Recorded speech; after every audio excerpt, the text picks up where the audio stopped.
Hi, I'm Brooke Burke, and I play Rachel Teller in Need for Speed Underground 2. Playing a racer in the game was a lot of fun, but on the streets, I make sure to drive safely and responsibly. When it comes to racing, make sure you only do it on the streets of Underground 2.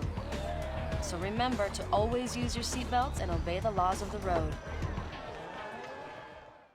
Close your eyes for a moment and listen to this sound. If this iconic engine roar or these unforgettable soundtracks instantly bring a smile to your face, then you are a true veteran of the golden era of gaming. There was a time when Need for Speed wasn't just a video game, it was a lifestyle. It was the thrill of customizing your dream car in a neon-lit garage, the absolute chaos of escaping a level 5 police pursuit, and the rush of hitting the nitrous oxide on the final straightaway to win a race by milliseconds. For over 3 decades, the Need for Speed franchise has been the undisputed king of arcade racing, shaping the childhood of millions of gamers across the globe. From the legendary streets of Olympic City to the autumn-colored highways of Rockport, this series defined what it meant to be fast and furious. But have you ever wondered how a simple driving simulator from the early 90s transformed into a multi-billion-dollar cultural phenomenon?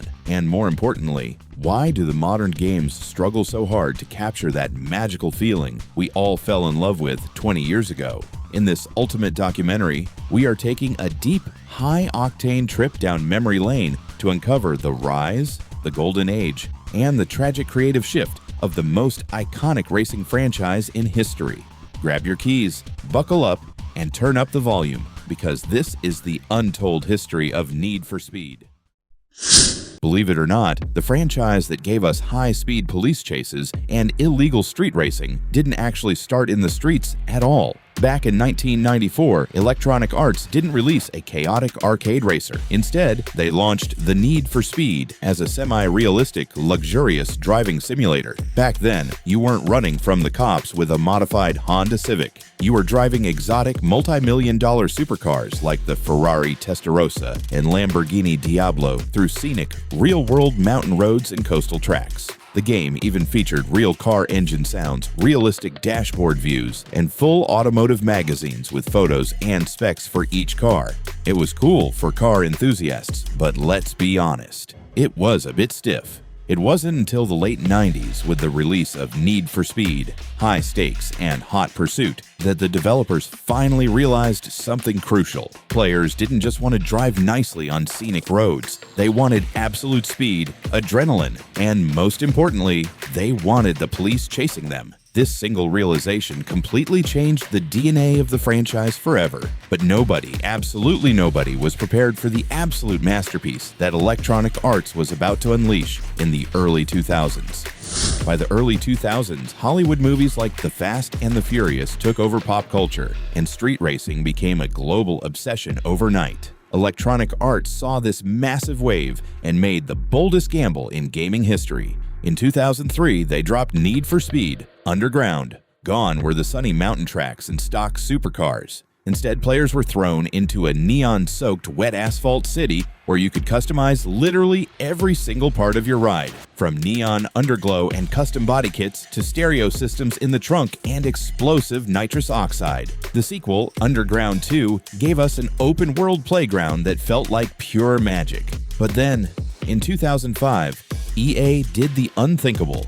They combined the deep tuning culture of Underground with the high-stakes, terrifying police chases of the past, creating what many consider the undisputed greatest racing game ever made. Need for Speed Most Wanted, taking down Razor, climbing the iconic Blacklist, and escaping Sergeant Cross in that legendary BMW M3 GTR was an unparalleled adrenaline rush. It was perfection. Need for Speed was officially sitting on the throne of gaming. But little did the fans know, this absolute peak was actually the beginning of a long, painful slide downward.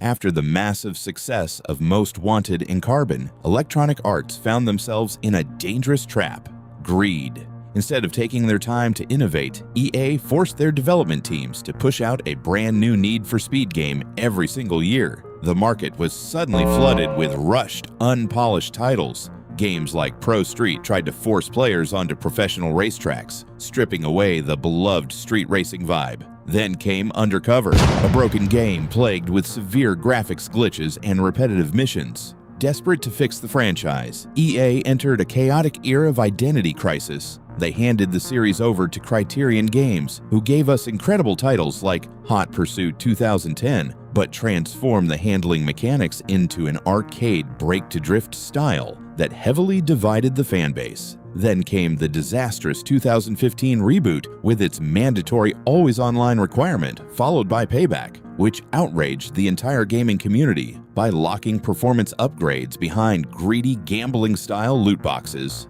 The legendary franchise that once defined a generation had completely lost its soul, chasing modern gaming trends instead of setting them. Realizing that the fanbase was fading away, EA made one more desperate push to revive the giant. Enter Need for Speed Heat in 2019, a game that finally listened to what fans wanted: daytime legal races mixed with nighttime illegal street racing and terrifying police pursuits. It felt like a true step in the right direction. Then came Need for Speed Unbound, taking a massive risk by mixing realistic car models with anime-style graffiti visual effects. While the driving mechanics and customization were undeniably fun, it sparked a huge debate among fans. Some loved the fresh, stylized art direction, while longtime veterans felt it was trying too hard to appeal to Gen Z instead of honoring the dark, gritty roots of Underground and Most Wanted. Today, the franchise stands at a critical crossroad. It isn't completely dead, but it's a shadow of the giant that once ruled the gaming industry. At the end of the day, no matter how many times EA changed direction, failed, or disappointed us, one thing remains absolutely undeniable. Need for Speed gave us memories that time can never erase. It was never just about pressing a button to go fast. It was about the late nights spent in the garage listening to legendary soundtracks, the heart-pounding adrenaline of escaping Sergeant Cross on the highway, and the pure pride of building a machine that felt uniquely yours. The golden era might be behind us, but the legacy of those iconic streets will live on forever in the hearts of gamers. Now, I want to hear from you, true veterans, down in the comments. Which Need for Speed game was your absolute childhood favorite? And what was your ultimate dream car to drive? If this nostalgia trip brought back great memories, don't forget to smash that like button, subscribe to the channel, and hit the notification bell for more deep dives into gaming history. Thanks for watching, stay fast, and I'll see you in the next video.